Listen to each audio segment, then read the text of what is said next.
Thanks for joining us on National Focus. I'm Jarna Hector. Coming up, Parliament debates a $14.3 million supplementary appropriation bill. More than 1,000 students will sit the Grade 6 National Assessment this week, and one Dominican child may get an opportunity to star in a major film. Details of our headline stories and others after this.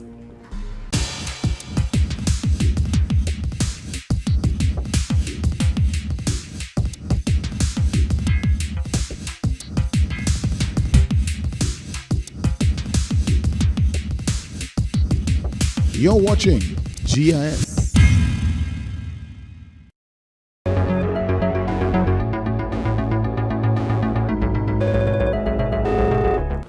Thanks for staying with us.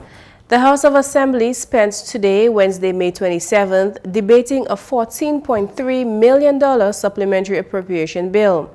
Dominica's constitution allows government to incur unforeseen expenses as deemed necessary and seek parliamentary approval. This is referred to as a supplementary appropriation. The bill was tabled in the House by the island's Honorable Finance Minister, Prime Minister Roosevelt Skerrit. The Ministry of Public Works spent the lion's share of the total, incurring $9.8 million in expenses. These funds went to work in road rehabilitation and maintenance, drainage upgrades, outstanding payments for work on the Mont Prosper Road, and the purchase of 2 scales to monitor traffic load on the island. The Electoral Office, the Ministries of Finance, Health and Agriculture, and the Prime Minister's Office were the other departments incurring expenses. One of the major items which received support in the House was $111,000 spent to facilitate an eye screening program at schools. Studies indicate that vision accounts for 90% of sensory information and is therefore critical to education and development. Cognizant of this, the program will provide free eye care screening for all school children in Dominica. It also includes treatment as required. As is customary, Madam Speaker, the Government of Cuba will provide assistance in the delivery of this program. The Honorable Finance Minister is satisfied that these expenses are justified for the country's progress. The expenditures detailed above were made in the best interest of the country's development. In light of this, I strongly recommend for the approval of this Honorable House the supplementary estimate in the sum of $14,379,814.16. The supplementary estimates for July to December 2014 was tabled by the Honorable Finance Minister. 88% of the total came from local funds, 8% was grant funds, and only 3% was loan funds. 1,076 students will sit the Grade 6 National Assessment at over 50 centers across the island this week. 542 girls and 534 boys will be assessed on May 28th and 29th. GIS News spoke with Education Officer at the Measurement and Evaluation Unit, Robert Geist. The exams are scheduled to begin at 8 o'clock with an assembly at 7:45 at all the centers. On Thursday, students will be writing the language arts and social science paper. And on Friday, they will be writing the mathematics and science paper. All of the papers consist of a multiple choice exam, or multiple choice paper, and the language arts will include a composition paper. The students will be using an answer sheet provided by the Ministry of Education to do the exam. Students are asked to take note of some important areas on the answer sheet. This area, this small box to the right part of the answer sheet, is used for the candidate to enter the candidate number. This number was provided by the schools earlier this year or earlier this month. Students are to write in their candidate number and then shade in the corresponding number. They are also asked to write the name, the first name and last name, and the subject of the exam that they're taking. When circling the answers, they should use a number 2 or HB pencil and shade as dark as possible. If they are to erase, they should also erase as neatly as possible. There are some marks on the paper to the left side of the paper. Students are not to tamper with these marks as it is used to guide the scanner as to the areas of the answers. GIS has the following advice for students and parents. Now, students should only take to the exam room what they need to do the exam. That is the pencil, the pens, the sharpeners, the rulers. No calculators or geometry sets are allowed. Students must not bring any books or scrap paper to the exam. All scrap paper and everything needed for the exam will be provided by the Ministry of Education. Parents are reminded that they should drop the students to the exam room, to the exam center as early as possible, preferably no later than 7:30. They should allow the students to relax. Do not pressure the students. Do not hang around the center. The exams are expected to end at 12:30 p.m. on Thursday and 12 p.m. on Friday. A much debated subject in the House of Assembly on Wednesday morning was government's public support program. According to supplementary estimates tabled in the House, the Prime Minister's office spent $500,000 outside of the national budget for unforeseen expenses incurred by locals seeking assistance. Honorable Member of Parliament for the Portsmouth constituency, Ian Douglas, addressed the House with his feelings on the matter. That is a program that 20 and 30 years from now, when the history of Dominica will be written, this government, Madam Speaker, will go down in the annals of the history of this country as a government that implemented the most programs that benefit the vulnerable and less fortunate among us, Madam Speaker, the most innovative social programs. And we continue even in these hard times. Honorable Douglas wants the program to continue.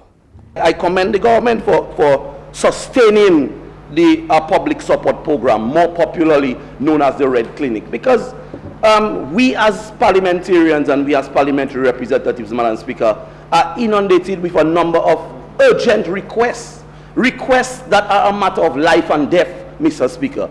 If they are not met, we're talking about persons who die literally. If a needy person from your constituency comes to you with a medical emergency that requires urgent attention, Mr. Speaker, how it is that you as a politician, as a parliamentarian, people having voted for you, people having placed their confidence in you, Mr. Speaker, turn them down when it's a matter of life and death. When sons and daughters come to you for their elderly mothers, Madam Speaker, and their elderly fathers who need that urgent care and attention, how is it, Mr. Speaker, that persons who went into the ballot box and say, okay, you will be my parliamentary representative, and I want to put this government in place because I believe, I have confidence that this government will look after my interests. Essentially, when somebody places that kind of confidence in you, Mr. Speaker, you have to come through and deliver. Senator the Honorable Jaiziah Benoit feels the same way about government's acclaimed public assistance program. He sees as a benefit the urgency with which each matter is treated. When I consider the significant sum allocated to the public support program, it is continued testimony to the efforts of the Dominican Labour Party to empower every Dominican with an objective eye, ensuring that everyone that is in need of assistance receives it when they are in need and is not burdened by the bureaucracies of our several respective departments. So I want to commend the visionary leadership of the Prime Minister for that program. I think it is without question that it should continue. We'll bring you more from Parliament in subsequent newscasts. You're watching National Focus. Still to come, a US-based film company is in search of a young actor in Dominican schools.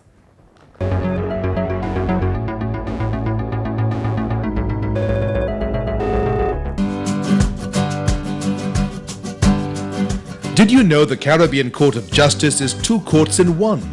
The CCJ has two functions: an original jurisdiction, which deals with your right to move between CARICOM countries freely and your right to move your money and your business. This is the basis of the CARICOM single market and economy, CSME and the revised Treaty of Chaguaramas, and an appellate jurisdiction to hear appeals from courts of those countries which decide to use it as their final court of appeal and no longer go to the Privy Council. All CARICOM member states who have signed the agreement establishing the CCJ are members of the CCJ.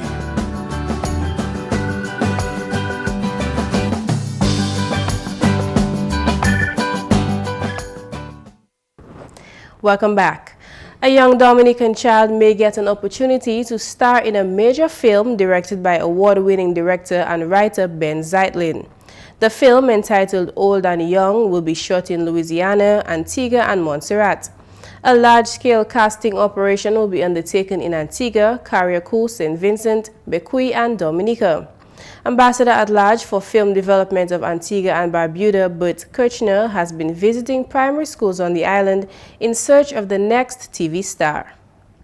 My government asked me, and he asked me, to support him and go on a trip through the Caribbean, trying to find his next lead actor or actress. And that's big, and I in particular push Dominica because Dominica is at my heart, and I love the people here, I love the country and everything else, and I am convinced that we're going to find the next lead role right here in Dominica, and we're looking for a young boy or girl within the age group of 5 to 9, right? And what we're looking for is for young talent which have lots of imagination, which are charismatic. Ambassador Kirchner told GIS News that the casting operation has received assistance from the government of Dominica. I'm getting tremendous support from your government in any which way, and that is fantastic and it really helps. And I'm setting up now a casting call. That means a casting director with its crew is going to arrive here in Dominica on the 11th, and they're going to stay for a whole month until summer break, right? And then they go to the various schools and interview, you know, the kids, and see and hope that we find somebody right here. Ambassador Kirchner met with principals of schools on Wednesday. All your principals, every single one I met so far was totally excited and elated, and that's how I feel, and that's, I would hope, how everybody feels about it, because it's needless to say it will be a tremendous chance for a young person, most probably life-changing, in extension for the parents as well, and then in more extension for Dominica, of course, you know. In more news, Director of the Dominica Red Cross, Kathleen Pinat-Burns, says there is a great need for more volunteers at the organization. Pinat-Burns says although there has been growth in numbers over the years, greater involvement is necessary as the organization is heavily reliant on volunteer service. We're always looking and advocating to recruit new volunteers. The turnover is quite high, especially when you're talking about youth volunteers that, you know, once they've left college, they go overseas. Later on, once they start a family and time is not so easily available, you lose some. So it's an ongoing process of recruiting and training new volunteers. And, you know, this is something that's, you know, we are always seeking to bring in new volunteers, to not just to ensure we can continue providing services, but to, you know, new blood, new ideas, you know, we're all faced with new challenges. So even these days, using social media to promote the activities of the Red Cross, this all evolves and is easily taken up by younger persons. The Dominica Red Cross provides auxiliary service to the government, working closely with the Ministry of Health, the Office of Disaster Management, and other government entities. Volunteers are eligible for training in a variety of emergency care services, including disaster risk management, mass casualty response, first aid and CPR, national intervention, relief distribution programs, among other areas. The director noted that an important aspect of the Dominica Red Cross operations is its blood donor recruitment program, Club 25. The Club 25 members focus on blood donor recruitment. They are also trained in the other programs that the Red Cross provides. And by ensuring that they have this training early on, bearing in mind that the youth of today are going to be the leaders of the movement tomorrow. So they have an early introduction into the programs that we provide. So there's a very easy transition into areas of responsibility within the National Society. Registration for Club 25 is open for youth between 18 and 30. Earlier this month, the Dominica Red Cross, along with 188 other national societies, celebrated World Red Cross Day. As part of that commemoration, the Dominica Red Cross also launched a hazard and first aid app with an aim to improve first response incidents during emergency situations. Its membership is 567 nationals, with over 150 being active volunteers in 10 branches island-wide. To sign up with the Red Cross movement, visit their office on Federation Drive, Goodwill, near the Princess Margaret Hospital, or contact them on Facebook. As the world gets set to recognize June 5th as World Environment Day, the United Nations Environment Programme, or UNEP, is again seeking global support in efforts to save the planet. Currently, the world is more rapidly consuming natural resources than nature's ability to produce.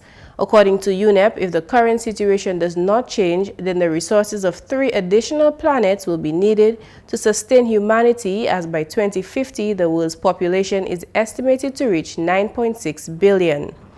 This year, the theme for World Environment Day is 7 billion dreams, 1 planet, consumed with care. This theme captures the idea that living within the limitations of the world's resources is the best way to ensure sustainability. A global call is being made for each country to participate in activities that will promote the proper management of the environment to ensure that future generations are provided for. Meantime, locally, the entire month of June has been dubbed Environment Month by the Environmental Health Unit. A host of activities will be conducted under the theme, Protecting Our Environment for Future Generations. The emphasis will be on food safety, vector control, and occupational health and safety. Activities for the month include town hall meetings on food safety, a national consultation on fish sanitation, and the pest management training in the food industry. Over the past 9 years, the National Youth Council, through the Youth Awards, has been instrumental in cultivating talents and ambitions, consequently motivating and empowering the youth. This year is no exception. At its 10th Annual Youth Awards, the National Youth Council will, on Saturday, May 30th, recognize young nationals for excellence in their fields. Nominations for this year's event were open from the 2nd to the 3rd week in April 2015. Over 50 nominations were received in 19 award categories, including culture, leadership, and performing arts, among others. The National Youth Awards will convene at the Dominica State College Auditorium from 6 p.m. on Saturday evening. And that's the English news. McPherson St. Luce is next with the Creole highlights.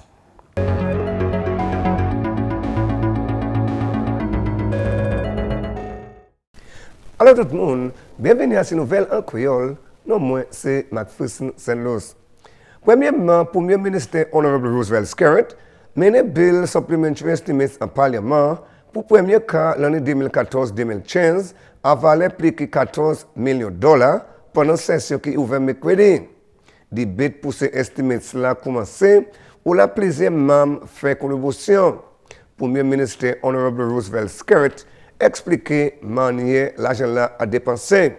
D'autres ministères et puis membres gouvernement aussi parlé à ces bagailles qui concernent le ministère et puis support pour supplementary estimates manière gouvernement dépenser l'argent là. Premier ministre Skerritt aussi présenté un bill pour régulation de la place banque, établement on seule la place pour conduire les affaires banque en OECS. Même opposition tapé opportunité de chection pour gouvernement ou là même gouvernement répond. Parlement ouvert l'occasion Victoria Street en l'occasion à bon matin là. À la nouvelle, gouvernement Dominican a fait inputs available pour contrôler Black Secret Toka. si l'officier quarantine ministre agriculture ansem, yon shipment plan fig hot fonds déjà arrivé en pays là pour sustainable industrie qui bien affecté. Nous avons un input qui vient de l'autre pays, on parle de fertilizer avec chemical là pour nous contrôler black cigato en laisse résistant, en laisse tissue culture. So le gouvernement a jabat toutes les ressources là pour nous garder comment nous contrôler black cigato. Et bien nous avons fait un assessment avec ces plantes qui ont tapé variété ça là. Nous avons continué ça et nous finissons. Et nous avons planté qui a habilité pour ces plants là pour harvest. So, c'est ça nous avons fait. En d'autres nouvelles, le ministre de la Santé a informé le public là contre un virus qui m'a changé en environnement. Le virus la première connaître qu'on Zika qui a fait mouvement pour affecter les Caraïbes. Le virus ça a affecté les gens même comme ça qui était la condition de chikungunya. Les gens peuvent expérimenter la fièvre, mal en jointi, yeux rouge, mal tête, faiblesse, vomissement en premier d'autres. Quand même, le ministre de la Santé a dit public là pour faire tout bagaille empêcher si maïgwe ça la plaît, bagaille qui ça empêcher maladie la simé. Il y a aussi qu'à dit public là qui y parle un vaccin pour maladie là. Le ministre de la Santé a aussi avec le public là qui a fait tout bagaille possible si en tout le cas virus là vient ici.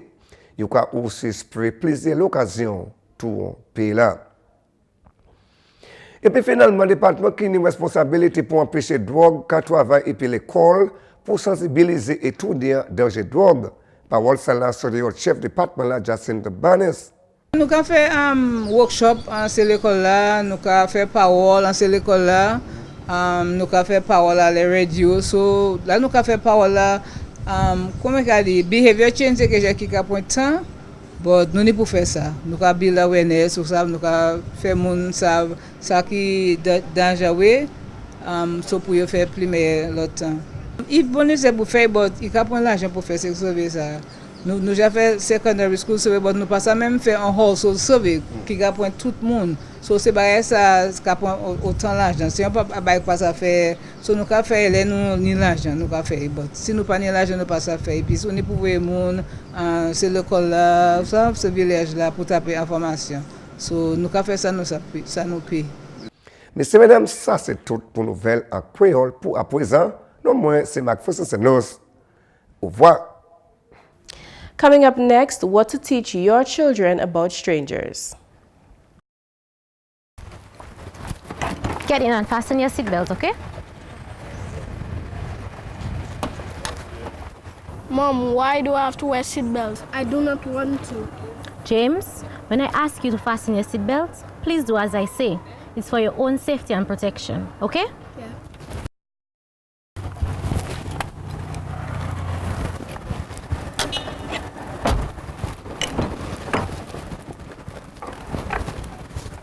Protect yourself, protect the child. Always fasten your seatbelt. Crashes can happen at any time. It is better to be safe than sorry. Remember, seatbelts save lives. A message brought to you by the Violence and Injury Surveillance System Committee in collaboration with the Pan American Health Organization.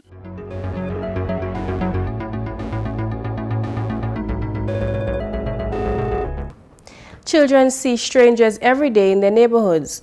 Most of these strangers are nice, normal people, but a few may not be. Parents can protect their children from dangerous strangers by teaching them about strangers and suspicious behavior and by taking a few precautions of their own. It's important to teach your children who is a stranger, who are safe strangers, and how to recognize and handle dangerous situations. And that's all for this edition of National Focus. We always welcome your suggestions and comments. Drop us an email at gis@dominica.gov.dm or visit our website news.gov.dm. Like our Facebook page, facebook.com/GIS News Dominica, and follow our Twitter at GIS Dominica. You can also catch up on past National Focus newscasts on our GIS Dominica YouTube channel. From all of us here on the GIS News production team, I'm Jarna Hector. Thank you for watching and join us again next time on National Focus.